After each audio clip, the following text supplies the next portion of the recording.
Coming up next on Making Moves, two Florida lawmakers get high-profile positions in Congress that could have a major impact on transportation here. The state's Rail Commission gets a big push from North Florida to bring rail to our area. Bill Milnes examines why the Skyway has struggled to meet its projected ridership. I'm Terry Casey in Jacksonville Beach. Coming up, I'm going to introduce you to the man who wrote this book, and he wrote it right here on a JTA bus. I'm Joyce Morgan Danford. Stay tuned for these stories and much more next on Making Moves.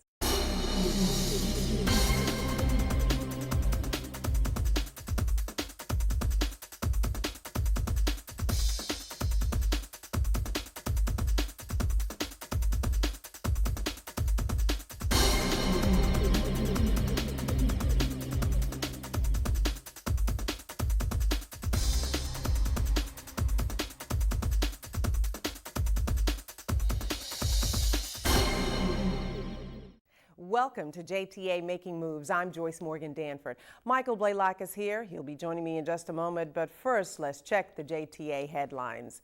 Florida transportation leaders continue to wait to see just what new Governor Rick Scott has planned. Scott has not yet appointed a new Secretary of Transportation, but the process is well underway. The Florida Transportation Commission, led by Jacksonville banking executive Marty Lanahan, has been holding interviews and narrowing the field of candidates before making its final recommendations to the governor.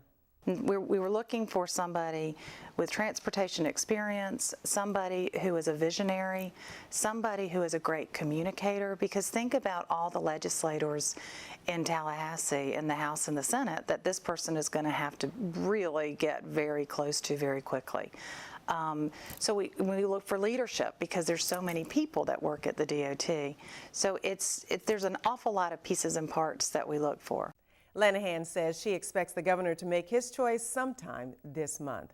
Meanwhile, former Transportation Secretary Stephanie Kapelousis has a new job. Kapelousis, a former Clay County resident, has been hired as the new county manager there.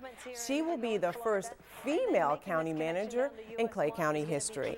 Time now to bring in CEO and Executive Director of JTA, Michael Blaylock. Michael, what kind of impact do you think having the former secretary in our area now, what kind of impact do you think it'll have on regional transportation? A lot. Joyce, I think it's a great win for our entire region to have Stephanie take on the position of county manager of Clay County. She has a wealth of knowledge and experience, not only just in transportation, but her connections in Washington and throughout the state. So I think it's going to be a huge gain for this entire community to have her presence here. Okay, we have a new administration in Tallahassee now. The governor has signed an executive order freezing all pending state contracts worth more than $1 million.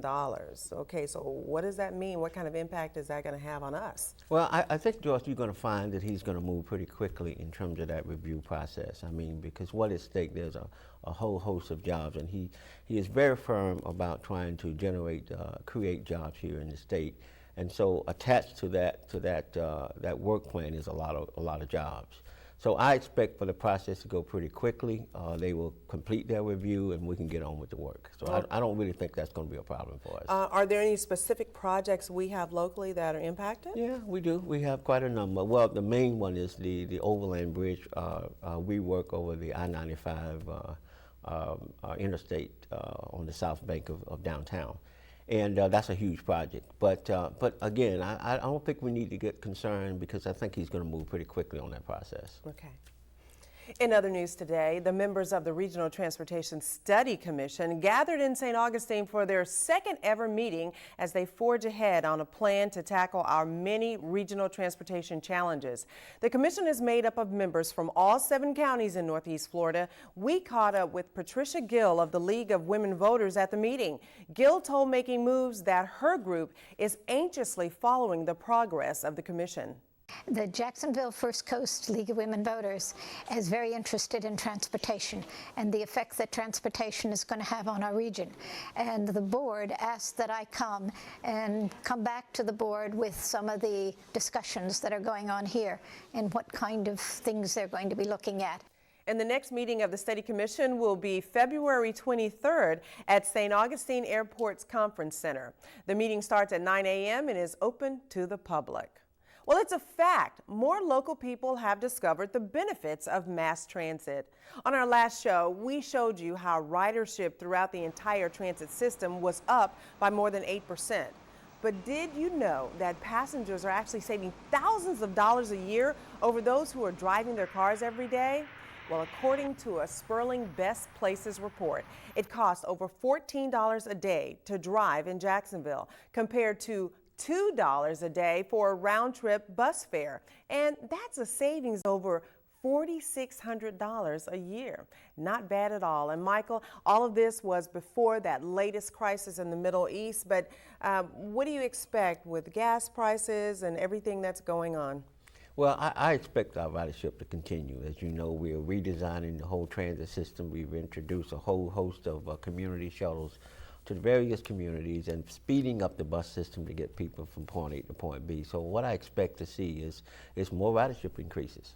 And a lot of innovation is going on. JTA is working on a new fare box system. Tell us a little bit about that. Well, our customer says it's about time. and Joyce, we're really excited about the new technology that will be introduced to the public. And we're going to try to look at the smart card, using more of a flexible fare system to, rather than deal with cash, you can actually use your credit cards to access your way into the system. So we're in the process now evaluating the proposals. We will be completing that evaluation, and hopefully by the end of the year, our customers will see a new fare collection system. Okay, we're looking forward to it, and we'll be talking about that a little later on in the year as well.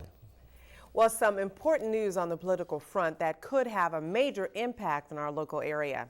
10-term Congressman John Mica, whose District 7 includes part of Putnam and all of Flagler in St. Johns County, is now the chairman of the powerful House Transportation and Infrastructure Committee. Mica officially took over the gavel at the panel's first meeting on January 26th.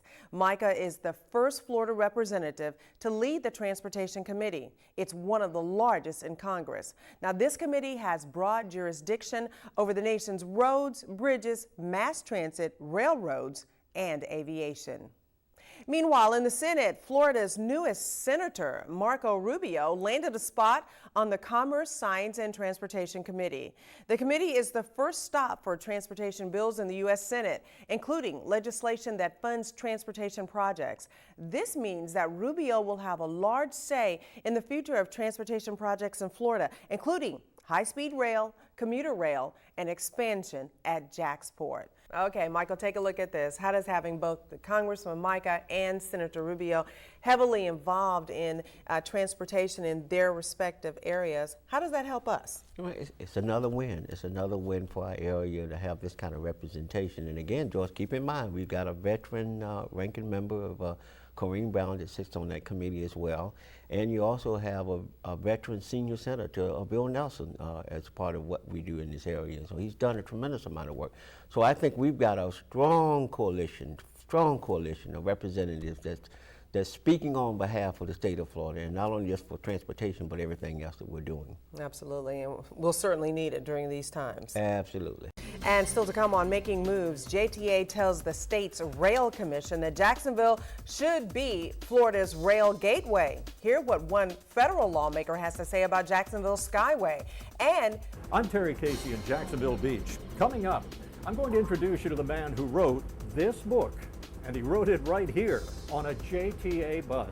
JTA Making Moves, brought to you in part by Gannett Fleming. Gannett Fleming, connecting people and places with innovative transportation and engineering solutions for over 95 years. And by Florida Career Tech, a division of Florida State College of Jacksonville. Florida Career Tech, offering fast and affordable technical career training for the skilled careers of Florida's workforce. Another long night. And I have to work this weekend. Not me, girl. I have big plans this weekend. Why the long hours? What Dawn doesn't know is Ashley's training to work in this upscale salon costs thousands of dollars at a private beauty school. Dawn went to Florida Coast Career Tech. Better training for a fraction of the cost. With no big loan payment, the money you earn can go to that weekend getaway. Learn affordably. Live richly.